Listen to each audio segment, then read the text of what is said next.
Dear students, we are going to start exercise related to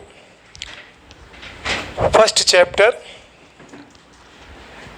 The question number 1.1.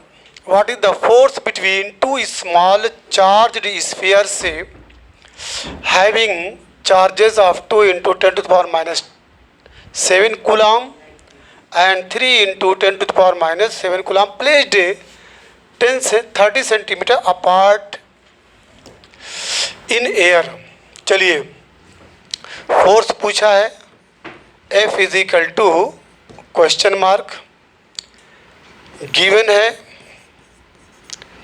Q1 is equal to 2 into 10 to the power minus 7 coulomb and Q2 is equal to 3 into 10 to the power minus 7 coulomb placed. बच्चों याद रखिएगा, ये मान लीजिए एक charge ये है और एक चार्ज सपोज दैट ये है।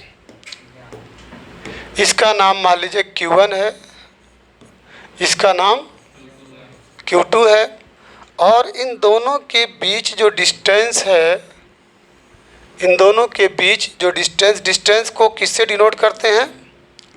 R से। R is equal to 30 centimetre. एक चीज़ जान लीजिएगा, सेंटीमीटर को मीटर में रखना है क्योंकि MKS सिस्टम में चल रहा है। M for metre, K for kilogram, S for second. Point to be noted. तो इसमें सेंटीमीटर आएगा तो पहला आपका काम क्या है? मीटर में कन्वर्ट करिएगा। और याद रखिएगा, सेंटीमीटर को मीटर में कन्वर्ट करना होगा तो 10 टू द पावर माइनस 2 से इनटू कर दीजिए। क्लियर है? 10 to the power minus, centimetre को मीटर में बदलना है तो 10 टू द पावर माइनस 2। इसमें ये याद रखिएगा तो आसानी रहेगी। यानी 100 से डिवाइड करेंगे तो 100 जब नीचे रहेगा, एक्चुअल में इसकी जो मैकेनिज़्म है, ये 30 सेंटीमीटर था ना, ये इक्वल 30 बाई 100। सेंटीमीटर को मीटर में कन्वर्ट करेंगे तो 100 से क्या करेंगे? डिवाइड करेंगे। अब इक्वल ये 30 बाई 10 टू द पावर 2 लिख सकते हैं। तो ये equal 30 into 10 to the power minus 2। Confirm? अब याद रखिएगा थर्ड, इसको भी आप लिख सकते हैं 3 into 10 to the power 1 into 10 to the power minus 2। अब ये लास्ट क्या हुआ? 3 into 10 to the power minus 1 metre हुआ।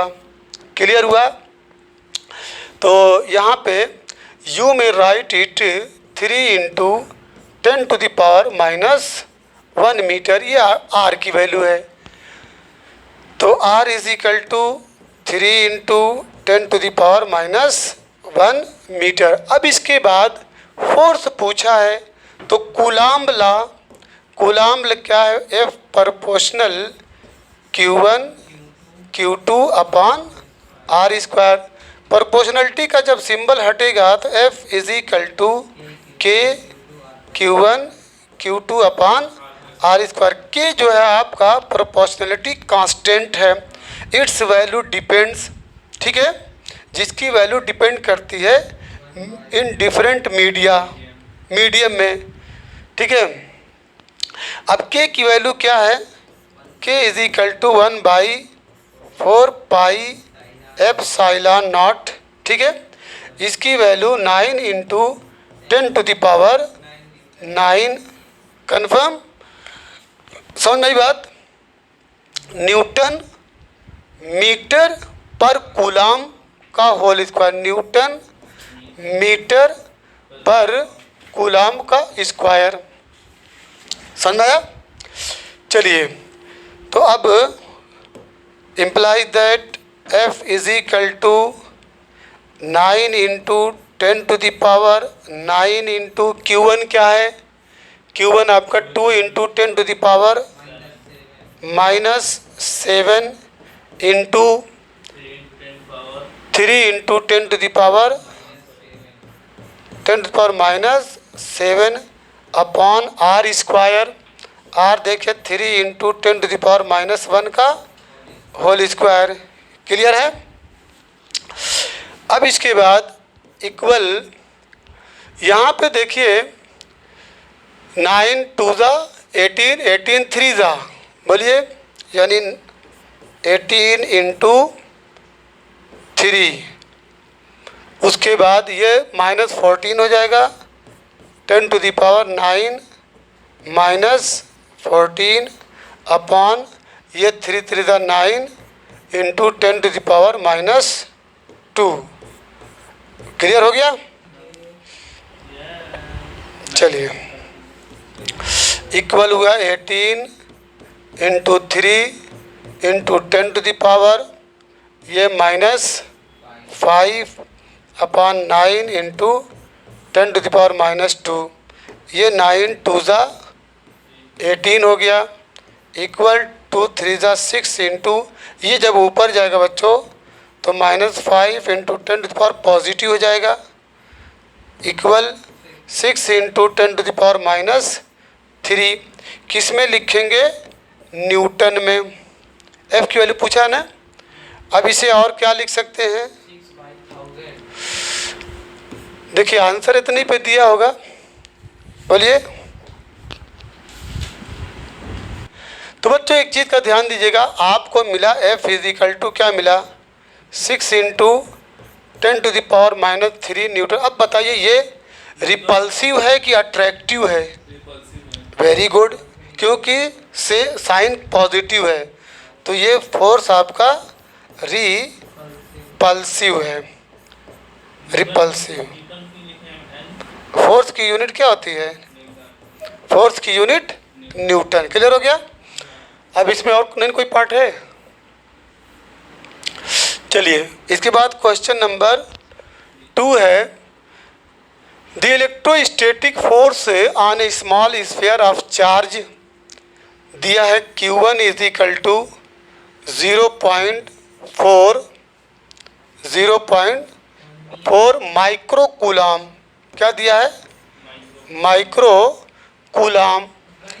Due to another small sphere जिसका Q2 दिया है = -0.8, ये भी आपका micro coulomb in air. F की वैल्यू है बच्चों 0.2 न्यूटन। तो पहला है what is the distance between the two sphere. दो स्फीयर के बीच में, मान लीजिए एक स्फीयर ये है, एक स्फीयर ये है, ठीक है। ये आपका मान सपोज दैट ये Q1 है, ये आपका Q2 है, इनके बीच डिस्टेंस क्वेश्चन मार्क है, R = क्वेश्चन मार्क। Q1 की वैल्यू है 0.4 माइक्रो कूलाम, इसकी वैल्यू है -0.8 माइक्रो कूलाम एंड F की वैल्यू है 0.2 न्यूटन। तो पहले तो ये जान लीजिए कि एक माइक्रो कूलाम कितना होता है। तो बच्चों 1 माइक्रो कूलाम = 10⁻⁻6 कूलाम। एक माइक्रो कूलाम = 10⁻⁻6 कूलाम। चलिए तो इम्प्लाई दैट, तो Q1 आपका हो जाएगा 0.4 × 10⁻⁻6 कूलाम। पॉइंट को आप इधर लेके चल जाइए, किधर किधर? पॉइंट हमेशा फिजिक्स के अंदर वहाँ होना चाहिए जिसके लेफ्ट हैंड साइड में 1 डिजिट ज़रूर हो, ज़ीरो को छोड़ करके। यानी मेरे कहने का मतलब ये है, ये 0.4 × 10⁻⁻6 दिया है। इस पॉइंट को आप क्या करिए, यहाँ लेके आइए, ठीक है, यहाँ लेके आइए। तो इसमें क्या करेंगे, 10⁻1 से ऊपर और 10⁻1 से नीचे मल्टीप्लाई करेंगे। साइंटिफिक नोटेशन है, यही तो साइंटिफिक नोटेशन है। अब इसके बाद इस पॉइंट को यहाँ कौन लाएगा? ये वाला 10⁻1 की ये वाला ऊपर वाला। Very good. तो ये हो जाएगा 4.0 लिख सकते हैं इंटू 10⁻⁻6 और नीचे 10⁻1 ये पड़ा हुआ है अभी 10⁻1 ये 1 है। अब ये 10⁻1 ऊपर जाएगा, तो जब ऊपर जाएगा तो ये हो जाएगा 4 इंटू 10⁻⁻6 इंटू 10⁻⁻1, तो 4 इंटू 10⁻ क्या हो जाएगा -7 कूलाम। क्लियर? यानी आपका Q1 क्या मिला, Q1 is equal to 4 into 10⁻⁻7 coulomb. Final ये है। अब एक माइक्रो कूलाम में 10⁻⁻6 कूलाम होता है, तो पहले कूलाम में बदलिए। ठीक है, अब आइए Q2 के बारे में। Q2 आपका क्या है, तो हमको MKS मेंटेन करना है ना। कूलाम आप पढ़े हैं, माइक्रो कूलाम नहीं पढ़े हैं या पढ़े हैं तो पहले यूनिट सेम करिए, क्योंकि उधर न्यूटन आ रहा है। ठीक है, न्यूटन आ रहा है तो मीटर रहना चाहिए। ठीक है, सेंटीमीटर नहीं चाहिए। Q2 की वैल्यू है बच्चों 0.8 माइक्रो कूलाम है ना, तो ये इक्वल टू हो जाएगा 0.8 इंटू 10⁻⁻6 कूलाम। पॉइंट को आपको कहाँ करना है, राइट हैंड साइड में, इसको यहाँ लेके आना है। ठीक है, कोई बात नहीं है, कोई बात नहीं है, बस कैलकुलेशन में ऐसे आसानी हो जाएगी। ठीक है, तो ये हो जाएगा बच्चों 8 इंटू 10⁻⁻7 कूलाम। जैसे उसमें किए थे वैसे इसमें भी करेंगे, तो ये Q2 is equal to 8 into 10⁻⁻7 coulomb. Clear हो गया? अब आइए फार्मूला अप्लाई करिए। F is equal to 9 into 10⁻9 okay, Q1 Q2 upon R का स्क्वायर। पूछा क्या है बच्चों, R पूछा है, तो R square is equal to 9 into 10⁻9। Q1 कितना था 4 into 10⁻7 into 8 into 10⁻7 upon F की वैल्यू क्या है बच्चों 0.2। क्लियर हो गया इतना? अब सिंप्लीफाई करिए। अब यहाँ पे आप देख रहे हैं कि ये 9 इंटू 4 इंटू 8 इंटू, यही है ना, 9 4 8। अब ये 7 7 14 हुआ, -14 और ये 9, यस वेरी गुड, -5 और ये आपका 0.2 है। क्लियर? तो 0.2 है, तो ये पॉइंट जब हटाएंगे तो ऊपर क्या होता है, एक 0 बढ़ जाता है। अच्छा चलिए, तो इसको 0.2 को आप लिख सकते हैं 0.2 इज इक्वल टू 2 इंटू 10⁻, क्या लिख सकते हैं -1 लिख सकते हैं कि नहीं लिख सकते हैं? तो इसको लिख दीजिए 2 इंटू 10⁻1। कन्फर्म है? कैसे लिख सकते हैं देख लीजिए, 0.2 है, फिजिक्स के हिसाब से पॉइंट को आना चाहिए कहाँ पे, इधर।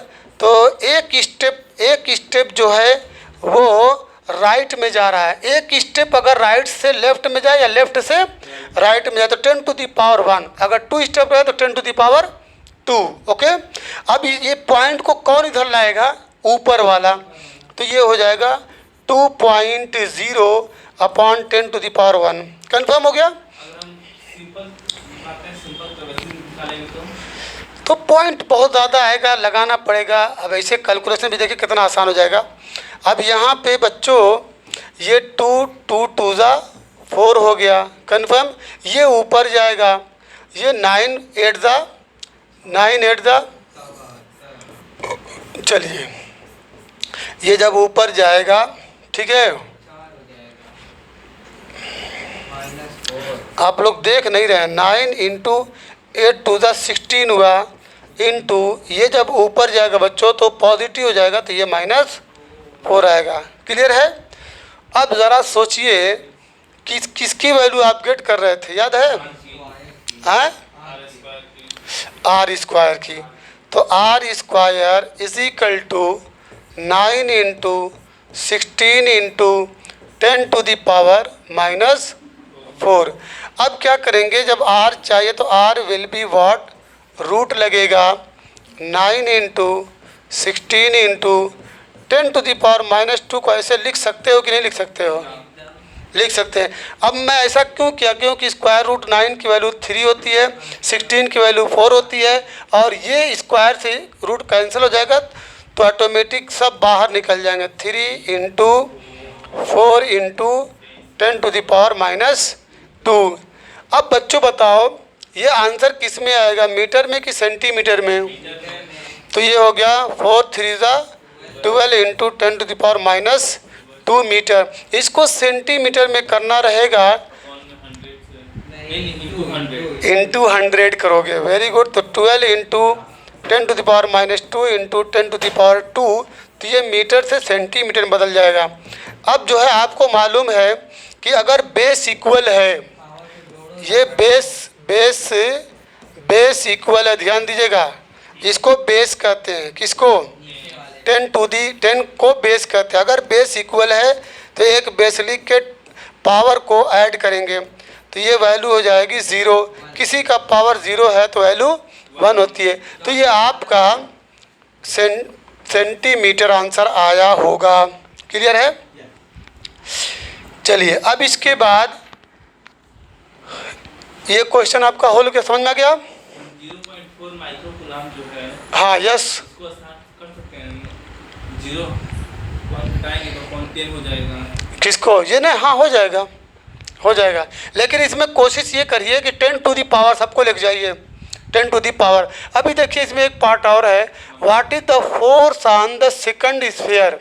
जो सेकंड स्फीयर है ड्यू टू द फर्स्ट, यानी पहले स्फीयर की वजह से दूसरे पे कितना फोर्स लगेगा, तो सेम फोर्स लगेगा।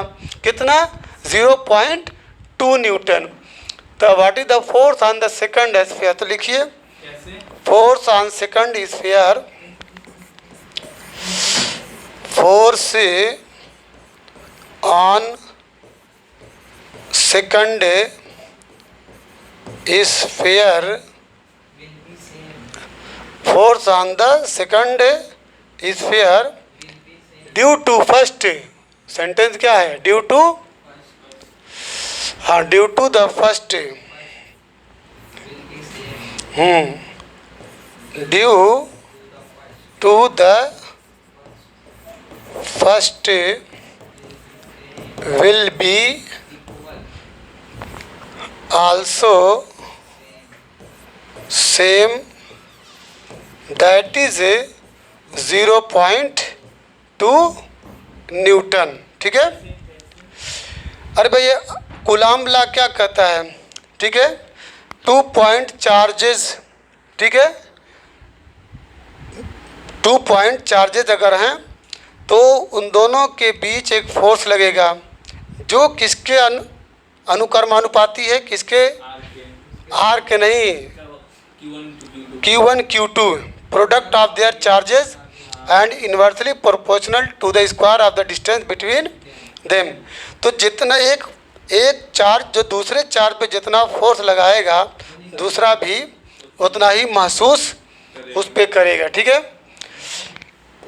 अब आइए क्वेश्चन नंबर 3 है, very very important. Check that the ratio k e square,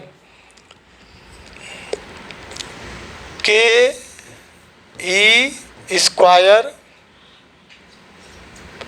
k e square upon G m e m P.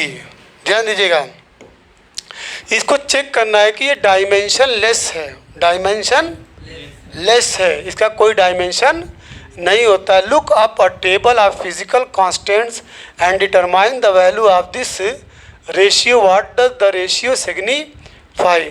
तो पहले तो आइए डायमेंशन लेस इसको प्रूव किया जाए। आपको मालूम है के क्या है? के प्रोपोर्शनली कांस्टेंट है, प्रोपोर्शनली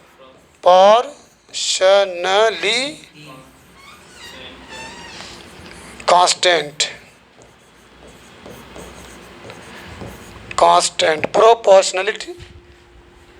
प्रोपोर्शनलिटी कांस्टेंट है। बोलिए, ये आपका प्रोपोर्शनलिटी कांस्टेंट के क्या है?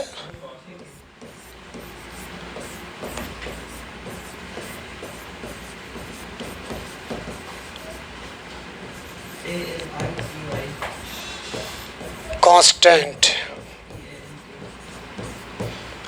ठीक है। जी क्या है? G gravitational constant, gravitational constant. M e है मास ऑफ इलेक्ट्रॉन,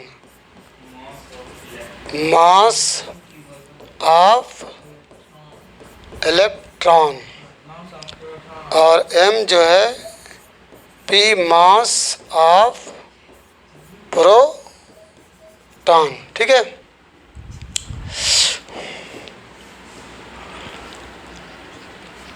आप पढ़े हैं F is equal to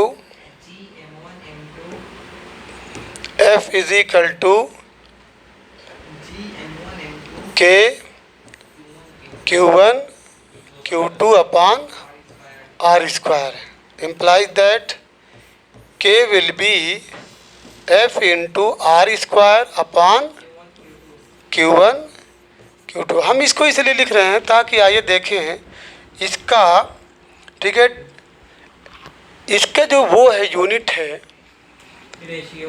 dimension है। F क्या है? न्यूटन है ना, न्यूटन, और R metre square, newton metre square upon coulomb square.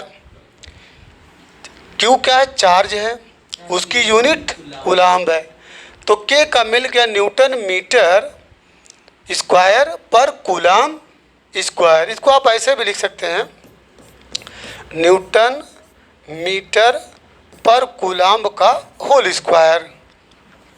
हो गया। अब इसके बाद G की बात आई है। G के बारे में आप पढ़े हैं कि F proportional M1 M2 upon R का स्क्वायर। उसमें F प्रोपोर्शनल क्या था? Q1 Q2 upon R square. इसमें क्या था? F proportional Q1 Q2 upon R का स्क्वायर।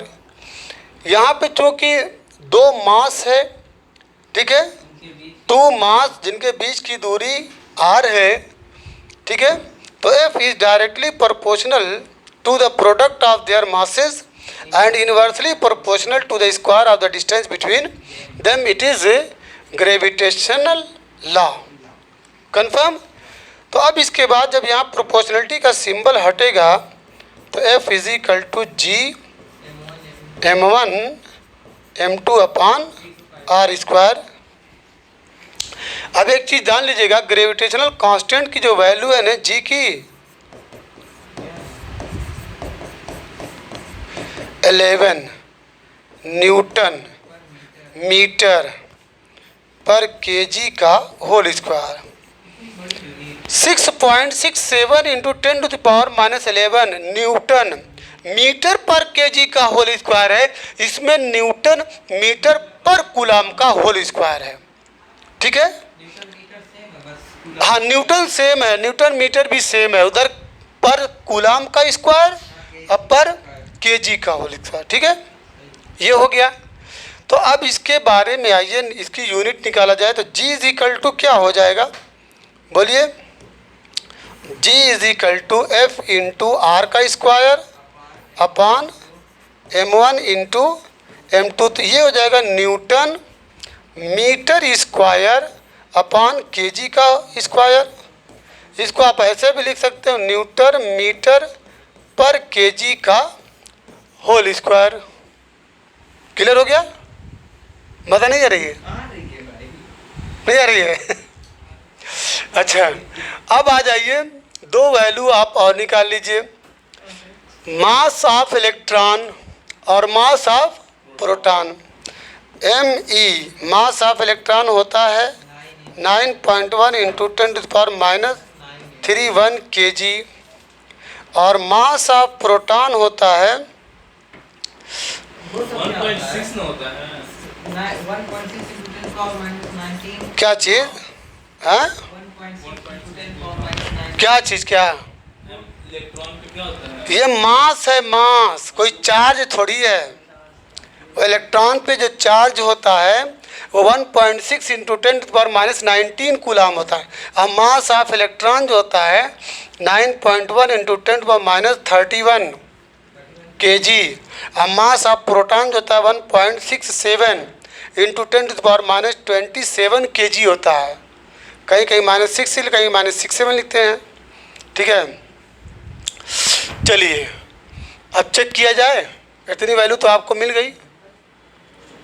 बोलिए, KE² लेके आइए इसको, KE² चेक करना है। Check KE² upon GME/MP GME/MP is equal to K का भी क्या लिखे थे बच्चों? के का newton metre square upon C का स्क्वायर, ये लिखे थे ना। और ई क्या है? चार्ज है ना, ई के ऊपर इस चार्ज है, तो चार्ज का कूलाम तो सी का स्क्वायर, सी का अपॉन जी का होता है न्यूटन मीटर का स्क्वायर अपॉन kg का square into mass of electron mass of proton. These two are, इसकी यूनिट kg। भाई मास की यूनिट क्या होती है?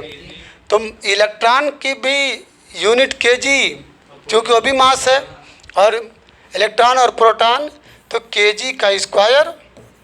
क्लियर? अगर ये पूरा कट जाएगा तो डायमेंशन लेस, अगर नहीं कटेगा तो कोई ना कोई डायमेंशन मिलेगी। तो देखिए ये C² kg से kg, n से n और मीटर स्क्वायर से मीटर स्क्वायर। क्लियर हो गया?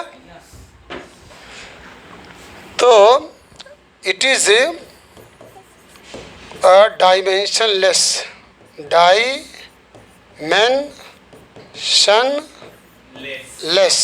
क्वांटिटी। क्लियर? ये समझ में आया कि नहीं आया? डायमेंशन कहते हैं जो हम बेसिक जो यूनिट्स है, फंडामेंटल जो यूनिट्स है, ठीक है, आपका स्पीड है, वेलोसिटी है, फोर्स है, ठीक है, जो हम पावर देते हैं, जैसे आपका फोर्स है, फोर्स है ना, फोर्स इज इक्वल टू क्या होता है? m इंटू ए होता है, तो m का m रहेगा, a का LT-2, तो MLT-2, ये आपका डायमेंशन है। स्पीड है, स्पीड का क्या है? डिस्टेंस अपॉन टाइम है, तो डिस्टेंस का L होता है, टाइम का T होता है, तो LT-, ये डायमेंशन है। समझ में आई बात कि नहीं आई? चलिए अब इसमें एक पार्ट और है बच्चों, इसमें एक पार्ट ये है कि what does the ratio signify, determine the value of this ratio. अब इसका रेशियो निकालिए। रेशियो क्या था? KE का स्क्वायर, KE² अपॉन, बोलिए, GME/MP।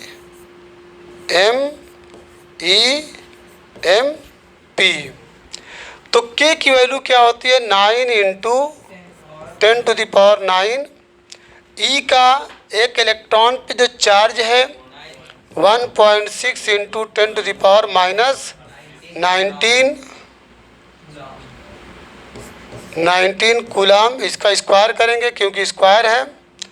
G की वैल्यू है, बोलिए,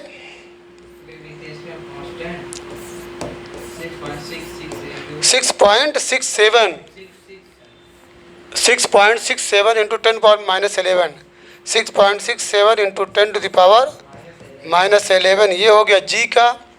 और क्या है, mass of electron 9.1 into 10 to the power -31, और मास ऑफ प्रोटॉन बोलिए 1.66 into 10 to the power -27।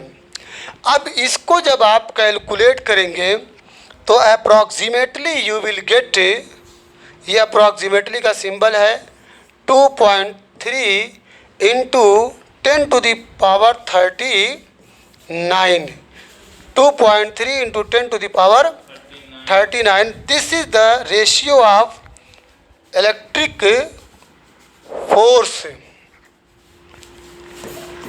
This is the ratio of electric force to, ये इलेक्ट्रिक फोर्स है, बोलिए के किस में आता है, इलेक्ट्रिक फोर्स में, electric force to the gravitational force, to the, और नीचे क्या आ रहा है, ग्रेविटेशनल फोर्स। देखिए ऊपर के है तो इलेक्ट्रिक फोर्स, नीचे जी है तो gravitational force between a proton and an electron. Between का सिंबल है between a proton and an electron. Confirm, किसको सॉल्व कर लीजिए, आ जाएगा। अप्रॉक्सीमेट आ रहा है 2.3 इंटू 10 पावर 39, ठीक है। ये एक रेशियो, इसलिए इसकी यूनिट नहीं होती रेशियो की, ठीक है। ये एक रेशियो है ऑफ इलेक्ट्रिक फोर्स, ऊपर के की वजह से इलेक्ट्रिक फोर्स, ठीक है, to gravitational force between proton है और आपका इलेक्ट्रॉन है। Confirm.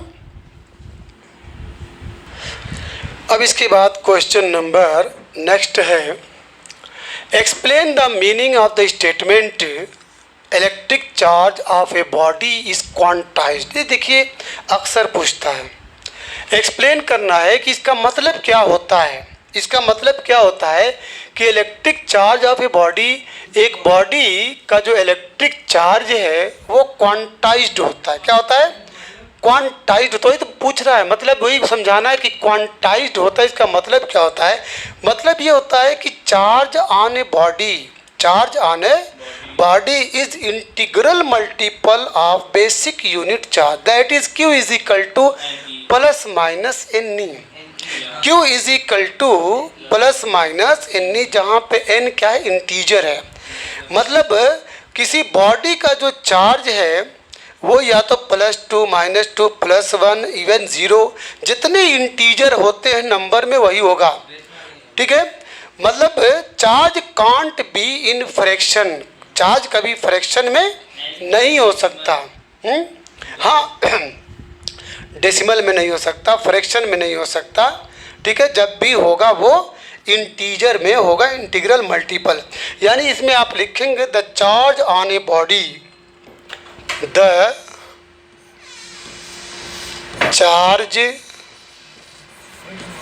Charge on a body is integral है। देखिए याद रखिएगा, integral multiple of plus minus e क्या जानते हैं, basic charge, whose value is 1.6 into 10 to the power minus, मतलब ये बेसिक जो चार्ज है 1.6 into 10 to the power -19 coulomb. तो the charge on a body is integral multiple of plus minus e. This means, इसका मतलब क्या होता है, दिस मीन्स ओनली इंटीग्रल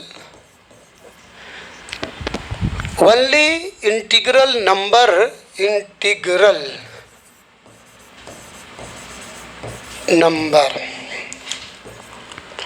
इसका मतलब ये होता है कि only integral number of electrons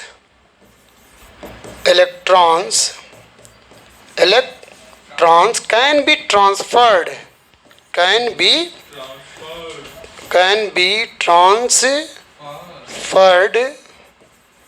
ठीक है, from one body to another body, from one body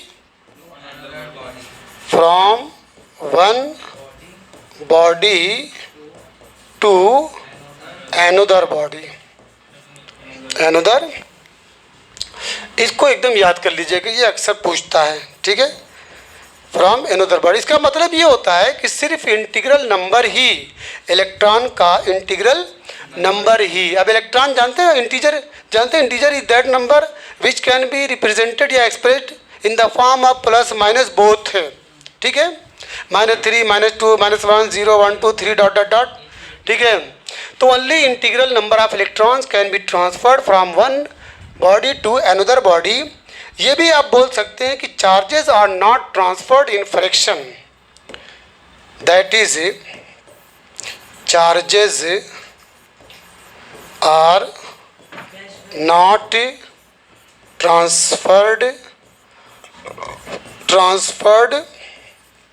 in fraction. याद रखिएगा, ये फ्रैक्शन, चार्ज को हम फ्रैक्शन में ट्रांसफ़र नहीं कर सकते। और जो Q is equal to plus minus n, ये याद रखिएगा। यही इसका मतलब होता है जो पूछा था कि explain the meaning of the statement electric charge of a body is quantized. ठीक, क्लियर हो गया। अब इसके बाद इसका जो दूसरा पार्ट है, why can one ignore quantization of electric charge when dealing with microscopic that is large scale. जब लार्ज स्केल की बात आती है तो क्यों जो है हम क्वांटिजेशन ऑफ इलेक्ट्रिक चार्ज को क्या कर देते हैं, इग्नोर कर देते हैं। ठीक है,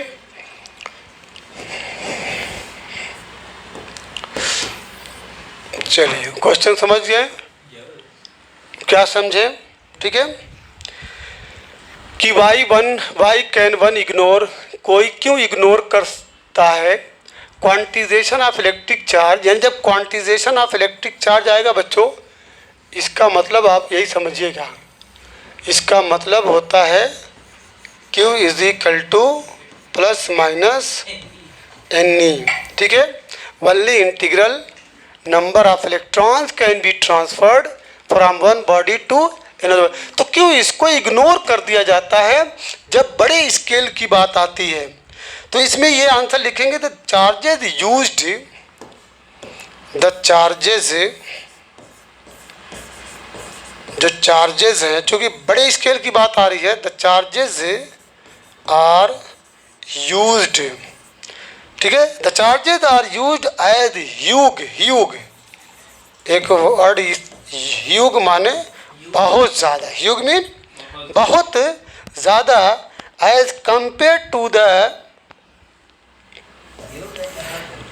as compared to the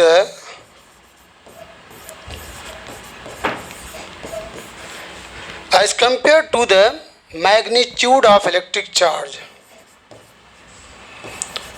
magnitude of electric charge। ठीक है, यानी मैग्नीट्यूड ऑफ इलेक्ट्रिक चार्ज के मुकाबले में जब लार्ज स्केल की बात आती है तो उसमें बहुत बड़े चार्ज की बात होती है, बहुत ज़्यादा चार्ज की बात होती है। चलिए अब इसके बाद क्वेश्चन नंबर 5 है कि when a glass rod is rubbed, जब एक ग्लास रॉड को रगड़ा जाता है, किससे? विथ सिल्क क्लॉथ, सिल्क के कपड़े से। तो आपको मालूम है कि जब ग्लास रॉड को रगड़ते हैं तो ग्लास रॉड पे पॉजिटिव चार्ज आता है और सिल्क क्लॉथ पे निगेटिव चार्ज आता है। कन्फर्म? तो ग्लास रॉड पे पॉजिटिव इसलिए आता है कि ग्लास रॉड जो है अपने न्यूक्लियस से लूजली बाउंड होता है, इसका जो इलेक्ट्रॉन होता है इसके आउटर मोस्ट शेल का जो इलेक्ट्रॉन होता है वो न्यूक्लियस से बहुत ही वीकली या लूजली बाउंड होता है। Confirm. Comparison then silk cloth के जो इलेक्ट्रॉन्स है वो अपने न्यूक्लियस से स्ट्रांगली बाउंड होता है या टाइटली बाउंड होता है। तो जब ग्लास रॉड को आप सिल्क के कपड़े से रगड़ते हैं तो चार्जेस अपीयर ऑन बोथ, तो दोनों पे चार्जेस अपीयर होते हैं, एक पे प्लस आएगा और एक पे माइनस आएगा। A similar phenomena is observe with many other pairs of body. इसी जैसा एग्जाम्पल या इसी जैसी घटना और भी क्या नाम है दूसरे पेयर की बॉडी में देखते हैं। Explain how this observation is consistent with the law of conservation of charge. तो आपको एक्सप्लेन करना है कि कैसे ये ऑब्जर्वेशन जो है ये कंजर्वेशन ऑफ चार्ज के लॉ के साथ एकदम कंसिस्टेंट है। कंसिस्टेंट का मतलब पूरी तरह से एकदम प्रूव्ड है, स्थायित्व है। क्लियर है? तो चलिए इसका आंसर लिख लीजिए। तो बच्चों मैंने glass rod is rubbed with a silk cloth. जब एक ग्लास रॉड को सिल्क से रगड़ा जाता है तो चार्जेस अपीयर ऑन बोथ, दोनों पे चार्ज आ जाता है। इसी जैसी घटना और भी दूसरे बॉडी में हम देख सकते हैं। तो explain how this observation is consistent with the law of conservation of charge. इसका आंसर है कि जब एक ग्लास रॉड को सिल्क से रगड़ा जाता है तो जो चार्जेस डेवलप्ड होते हैं, जो चार्जेस ठीक है ग्लास रॉड पे और पीस ऑफ सिल्क पे जो डेवलप होते हैं वो इक्वल और अपोजिट होते हैं। इसी तरीके से दूसरे पेयर में भी हम देख सकते हैं। तो बच्चों याद रखिएगा वो इक्वल एंड अपोजिट मतलब जब एक ग्लास रॉड को आप सिल्क के कपड़े से रगड़ते हैं तो जो चार्जेस डेवलप होते हैं, जो चार्जेस उत्पन्न होते हैं, पैदा होते हैं ग्लास रॉड पे और सिल्क के टुकड़े पे, वे इक्वल होते हैं और अपोजिट होते हैं।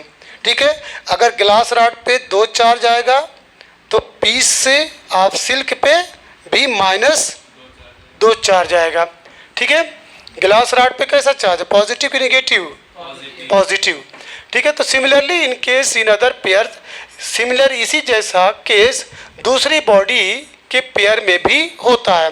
So electric charge can neither be created, इसे न तो क्रिएट किया जा सकता है नॉर डिस्ट्रॉय, न इसे बर्बाद किया जा सकता है, but only can be transferred, केवल जो है इसका ट्रांसफ़र किया जा सकता है एक बॉडी से दूसरी बॉडी में। इसलिए ये कंसिस्टेंट है with the law of conservation of charge, मतलब जो law of conservation of charge है, ठीक है, उस पे ये पूरी तरह से क्या है, कंसिस्टेंट है, एकदम सॉलिड है, साबित है। अब इसके बाद question number next, the remained problems will be solved in 4th period, चौथे पीरियड में। ठीक है, फिर से इसके न्यूमेरिकल को हम सॉल्व करेंगे।